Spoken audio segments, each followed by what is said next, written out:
Hi, and welcome back to another episode of The Breakdown with Bethany. I'm Bethany Braun Silva, and today my guest is content creator, social media superstar, video producer, and mom, Lucie Fink.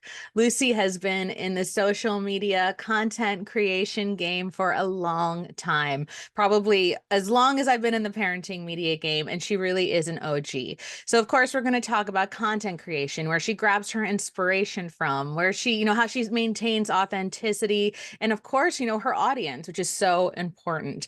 We're also going to be talking about her motherhood journey. She's a mom to a son, Milo, and is expecting her second child. And in true Lucie fashion, she's extremely candid about all the ups and downs that has come with her parenting and pregnancy journey so far. And also, Lucie and I have something in common. It's this magazine right here. So you're going to hear a funny story about that too. So check it out.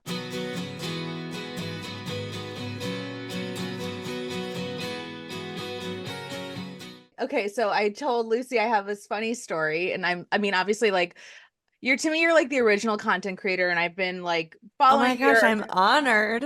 I've been following you for like a minute, but let me just say, I don't know if you can see back here. I was on the cover of New York Family Magazine, March 2023. When So was mine? I think, well, I know when it is. It was the month before, because on my call sheet, I'm not going to say the address.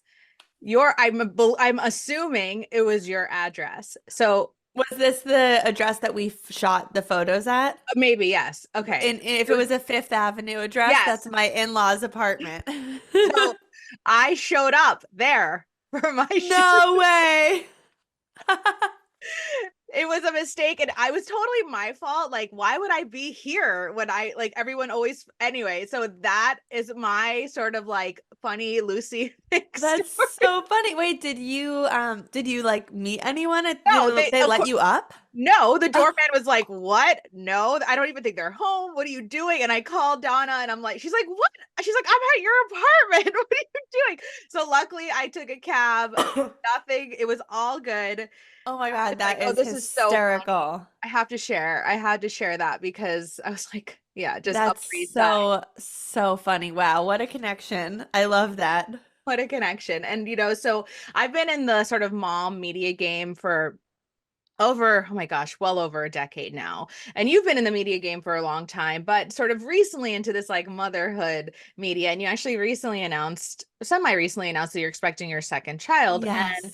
um, we all know that you do like fantastic content creation, but this gender reveal video was so sweet and heartwarming. Can you tell us a little bit about that? Yes, well, we have a boy, and we were very excited to find out the sex of the second baby.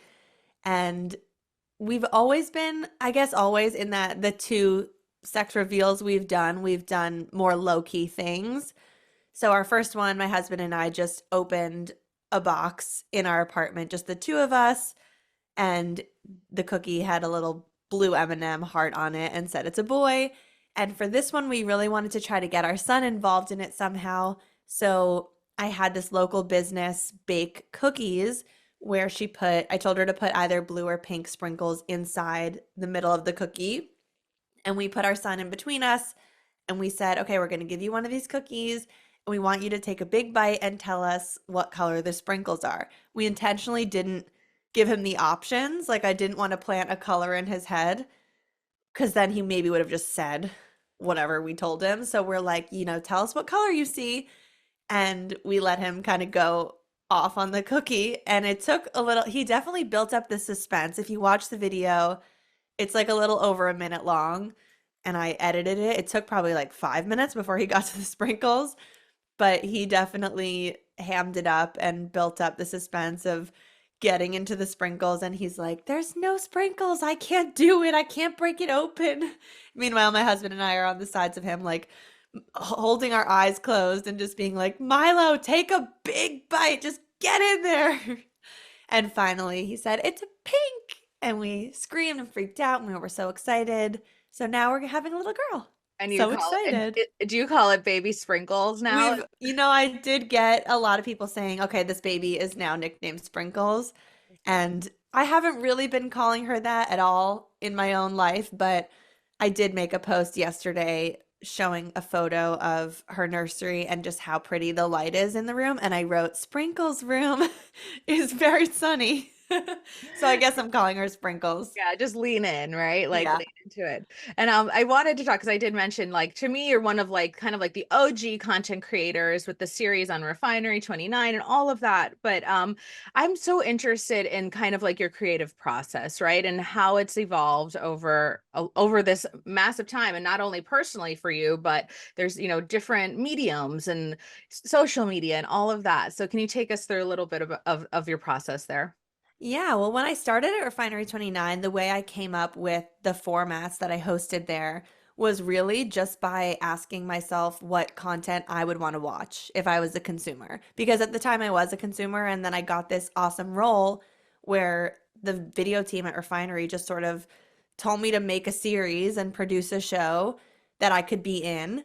And I pitched them a few ideas of topics, and we kind of worked together to settle on the 5-day challenge format, which was try living with Lucie. But I remember just thinking, I just want to be making videos that if a girl my age saw this on her computer, she would stop what she was doing to watch it. So that's kind of how I came up with early content ideas. And then moving into, translating the YouTube content to building a social media following and then growing your own YouTube channel, it really has just been about continuing to create content that's authentic to whatever is happening in my life at the moment.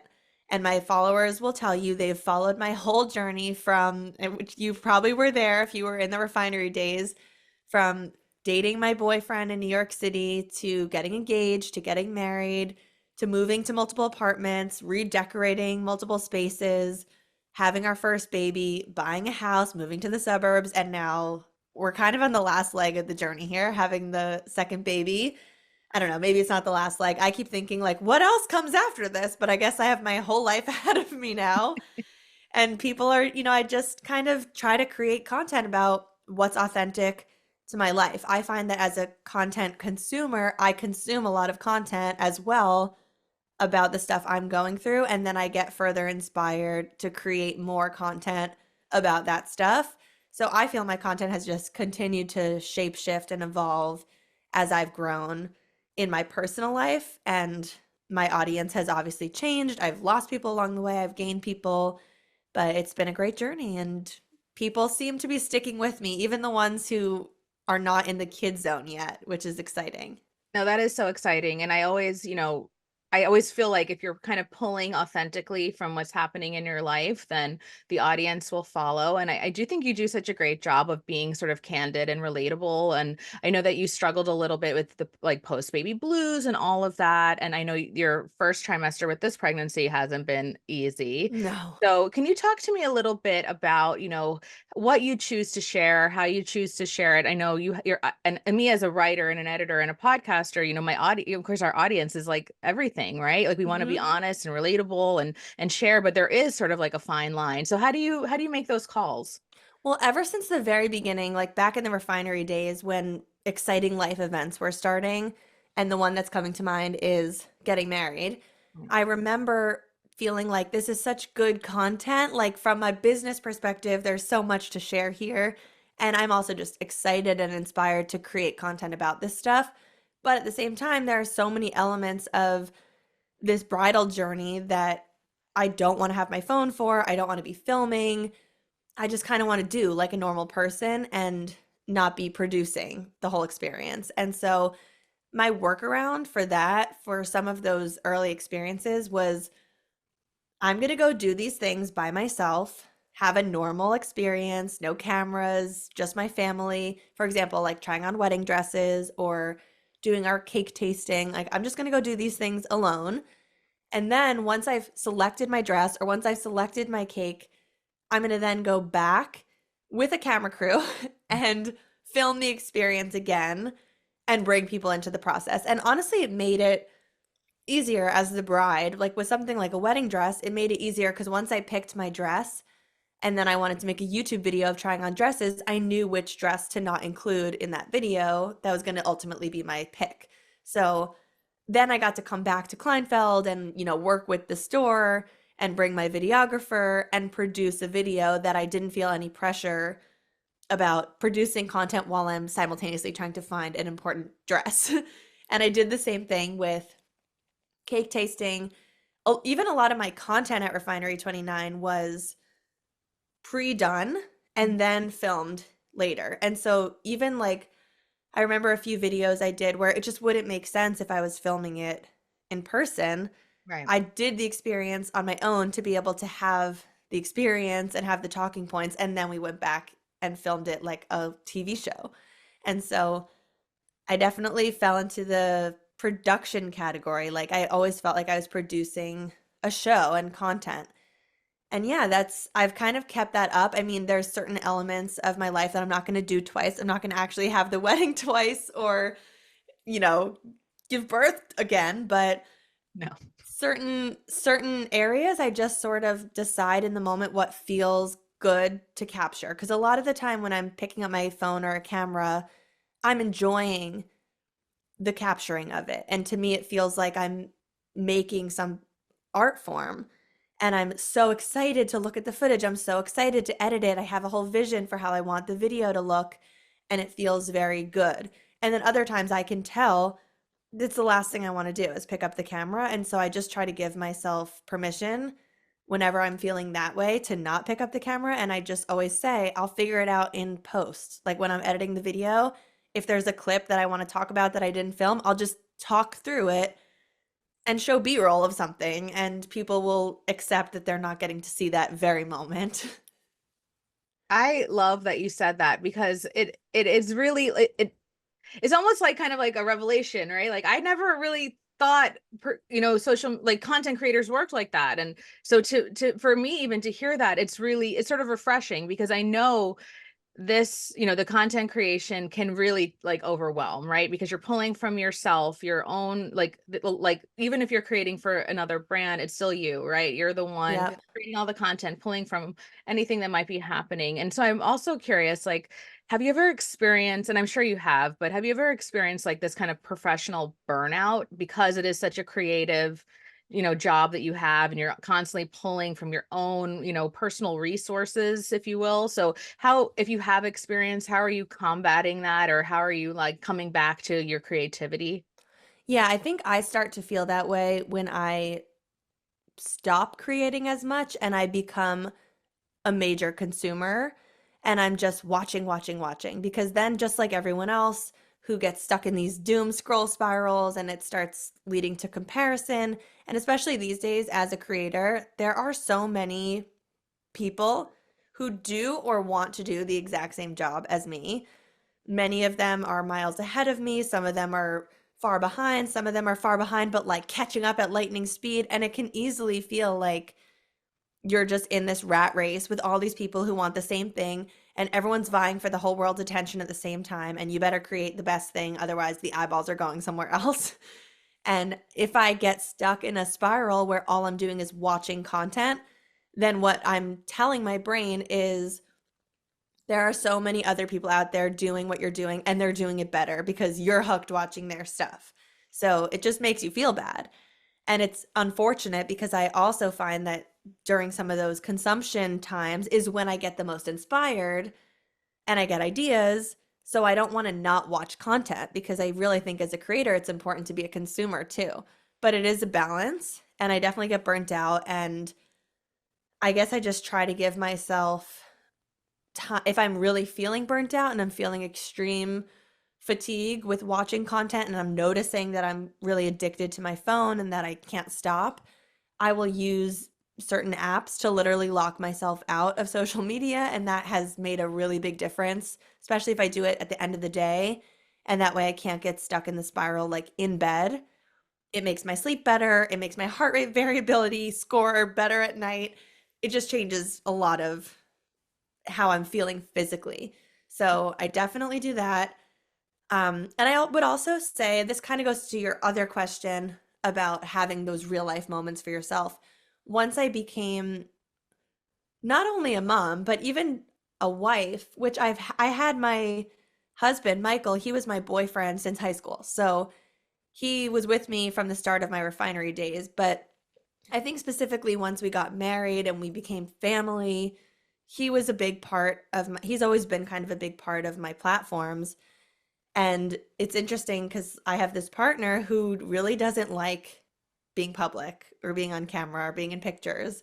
And yet he so graciously offers me his time and face for various things that I need him for or want him for. And it's a balance. And especially now having a kid, there's just a lot of moments that it's so much more enjoyable to not be capturing everything.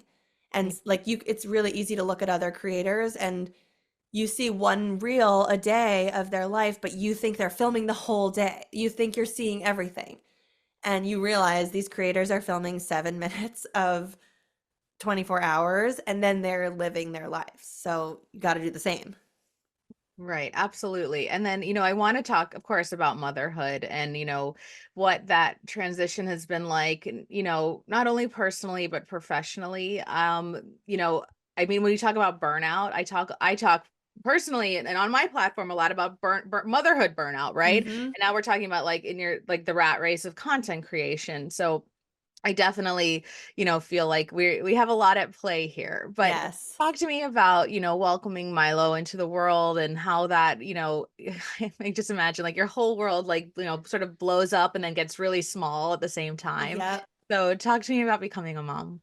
So Milo's born 3 weeks early. I don't think I was mentally prepared, at least not to stop with my work. Like I was very much up to the last minute, still busy with projects to the point where I had projects that were scheduled for those 3 weeks. And I just remember I like coming home from the hospital from 2 days before he was born to when he was born. I felt like my whole world just shifted. Everything just changed. And I came home from the hospital, and the whole experience of being at home with a baby, now couldn't finish the work that I had done. It was during the holiday time, and it was also during the winter. So it was dark, November. Another COVID strain was coming back. So we were scared to let family over. And it felt like a really dark, heavy time during a time when I had always my whole life anticipated that being just the most joyous time in my life. And for some reason, when it was me and my baby and all the pressure was on me, it just didn't feel as light. It felt heavy. Like my husband and I kept saying, why do we feel like we're weighed down? Like what is going on? And mind you, we were so excited to have a baby. We had been together for 10 years before we had him. We've always wanted kids. It wasn't like an on the whim decision. We have families that are supportive. Like everyone was so excited for this baby, and we still felt that tumult in those first few weeks and months. And yeah, I just remember he came. I felt like my whole life shifted. Work wise, I gave myself a 3 month leave from my job, which basically was just meaning I'm not taking on projects. Like I'm not going to do sponsored content for 3 months, but I very much still felt inclined to and interested in showing up on my platforms and just like being there editorially, not doing any brand deals, but just still talking to people. So I was still creating and, showing up and sharing what we were going through. I nursed him for 9 months. So it was a lot of just being on call, not a lot of sleep during that time, waking up multiple times a night to pump or breastfeed. Like if my husband was feeding him, I'd still be up pumping. And it was just a lot going on at once. And I remember those days and I remember feeling like things just shifted. But one thing that did surprise me was that at least after I came out of the first few months of fog and I got back to working, I kind of always thought in my life that once I had a baby, I would want to just raise the baby. And like my mom was a stay-at-home mom and my dad worked. And so not that I ever thought I would be that, but I could see myself just wanting to throw myself into motherhood. And especially once I saw how all consuming it was, I even felt like that was going to happen. But surprisingly, it was surprising to me having him and then getting back to work a little. I actually was like, having a baby is inspiring me and making me feel more of a creative drive to go back to work full time. So I had initially booked a nanny for 3 days a week so that I could just work 3 days a week and then be with him the other two. And once we moved to the suburbs, I had this whole discussion with my husband where I was like, 3 days isn't enough for me to do all the stuff I want to do. And I want to have a full-time nanny. And so now that's where we're at, and that's feeling good. But it's still kind of a constant battle in my head of where I should be spending my time and energy. But I'm so lucky because I work from home and my husband works from home too. So even though we have a full-time nanny, I still have so many touch points in the day when I'm with my son and see him. And because I make my own schedule, I could be so flexible. Yeah, I really love to hear that because I know even though you were expecting to kind of lean into motherhood entirely, a lot of women, even if that sort of that inspiration strikes to like take up anything, any creative pursuits, they'll ignore it. And we Yeah. want mothers to sort of, really like fulfill all aspects of themselves. So I'm so glad to hear that you're doing that. And I know you just had Dr. Becky on your Yeah. podcast. And actually, so the other day, my son, so when he comes home from school, his nanny picks him up and brings him home. And then I usually am with him for like a 30-minute window before his nap. And so every day he comes in and he looks, the first thing he does is looks for mommy, and I'm usually right there. And the other day I was doing something for the podcast. So I was in my podcast studio, door closed, and I heard him come in, and then I heard him start crying. And I wasn't really doing anything super pressing. Like I could have gotten up and gone to him, but I was in the middle of working on something and I wanted to finish it, and I said to myself, I don't want to, train him that I'm always going to be there. I want him to be okay if he comes home from school and I'm doing something. So I didn't go, and he cried his way to his nap, and it was really sad. And then the next day, I saw a Dr. Becky video where she talked about how she just went on a girls' trip and Oh she yeah. left the house with her son, I think, kicking and screaming, yell. Oh, the wait, I forgot You even wanted an to go important with part. her, right? Like you Yes, want but I forgot an important part. The next day after this incident, Milo was out with my parents, yeah. and he said to my mom, to which she relayed back to me, I don't like it when mommy's working. I like when I come home and mommy's not working. So, of course, I'm feeling this immense guilt. And then the next day, I see this Dr. Becky video where she says she goes on a girl trip and her child was crying, saying, I don't want mommy to leave me. Mommy should stay with me. And then she goes on to explain why it's so important for you to be doing the things to fill up your own cup, and that it's okay for your child to be crying because they want you. And it's okay for them to be sad that you're not there, and for you to tell them, I know you're sad that I wasn't there. And sometimes mommy has to do things for herself. And it just, I encourage everyone to go find that video on Dr. Becky's feed because it made me feel a lot better. And it just made me realize that it's so true. If you have a creative calling or a personal, anything you want to do for yourself, it's so important that you do that, even if your child is upset that you're not there. Absolutely. And I love Dr. Becky too, because she gives me lots of like plug and play things where I not have like the mental capacity to like think this through. I'm like, all right, here's what I'm gonna say. I'm scripting. Yes, the scripts are amazing. Absolutely. And so I again, I love that you said that. And I always like to think like we're like the idea of like we're figuring it out together. Certainly I'm raising my children, but they're sort of raising us too. Like we're still figuring out, we're sort of like have to come back to our passions and our career with new eyes and a new mind and a Yes. new heart. So I really appreciate that you shared that story. And I also want to sort of pivot now to the podcast because you're kind of sharing amazing conversations on your new podcast, stuff that I haven't really heard spoken about. So, I mean, I think it's great. It's so refreshing. And I also think and maybe you did this, intentionally or not, but like really just like to diversify, right? All sort of aspects of content creation. It doesn't have to Mhm. just be on social media videos. We have a podcast, you are certainly a personal brand that people recognize. So what was the inspiration for the podcast? And like, take us through like some of your favorite episodes so far. Yeah, so I have always thought about doing a podcast, but as any creator knows, if that's not your primary platform, there's like enough going on. If you're a YouTuber, a TikToker, Instagram, you have so much happening that to start a podcast, it's not going to be as easy as it seems when you're listening to a podcast. So I knew all that would go into it, and I really delayed it for a while. And I also just didn't feel like I had a format or an idea that was unique. I think what really pushed me over the edge was as a creator myself and being invited onto multiple podcasts, maybe not the more niche podcasts that have, like, for example, this being about motherhood, or, if there was a podcast about your lowest point in life, like certain podcasts really took me into a different direction.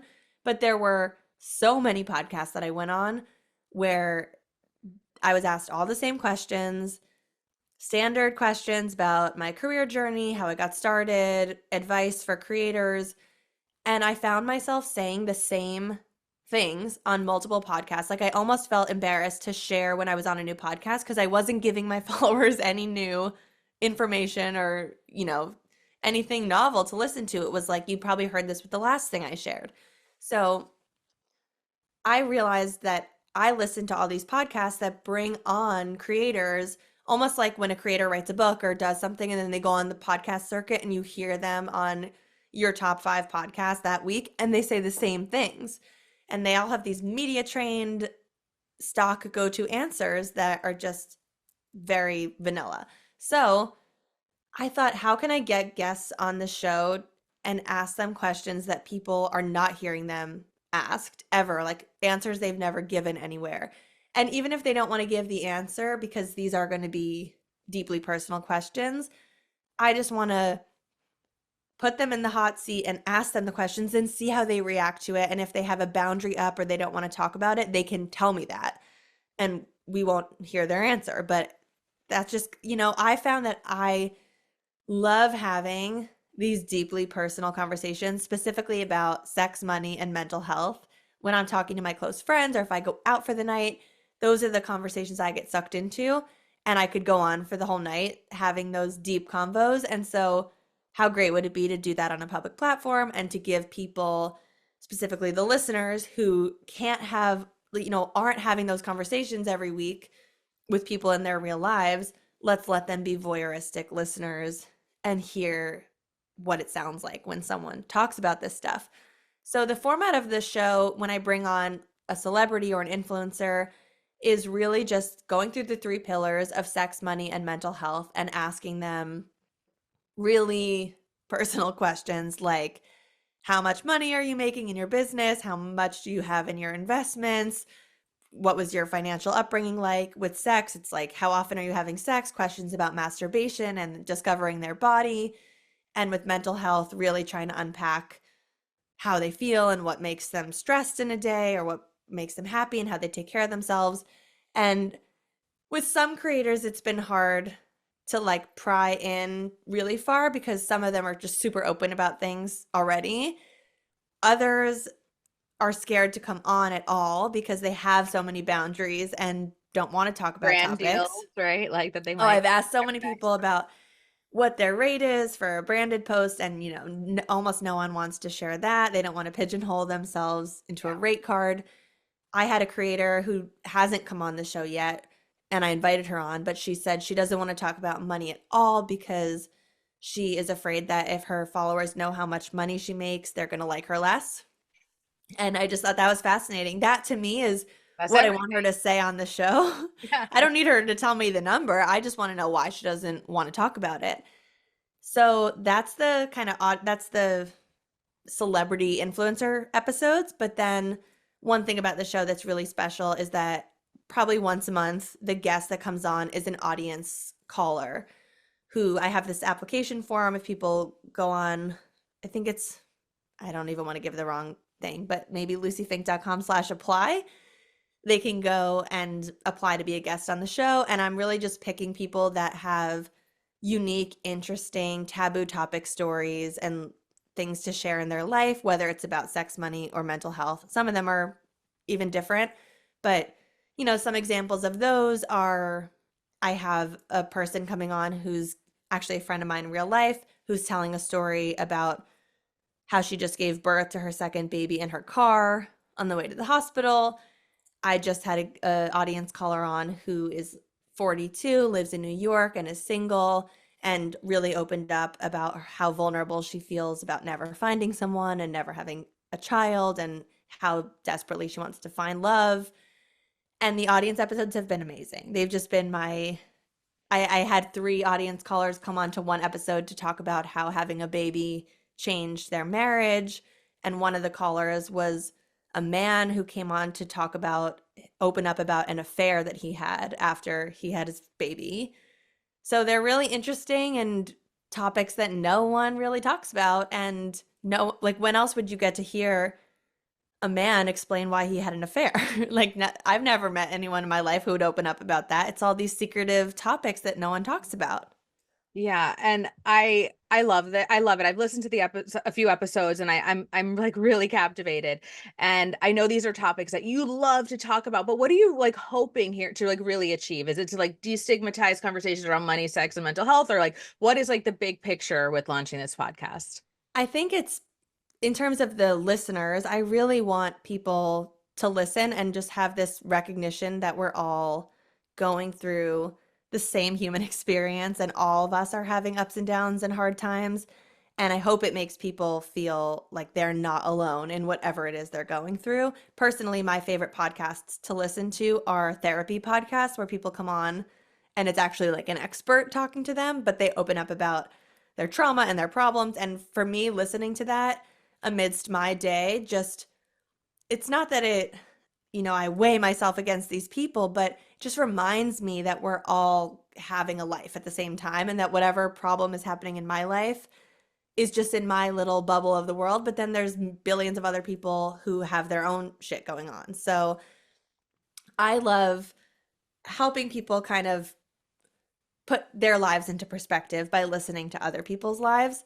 And that's probably the primary reason behind it. And then I guess secondarily, just as a host, especially as I grow and age and change, I definitely feel like my refinery content was just colorful, young, playful. And as I'm becoming more of an adult and maturing in my life, I really feel like I want my content to reflect those more serious, taboo topic conversations where people can hopefully start to get to know me as more of an elevated, real human interest host and less of, popping around New York City eating pizza, that That kind was of so lifestyle. fun though. That was so I fun. had a great time, but I'm just in such a different phase of life, so I want my content to reflect that.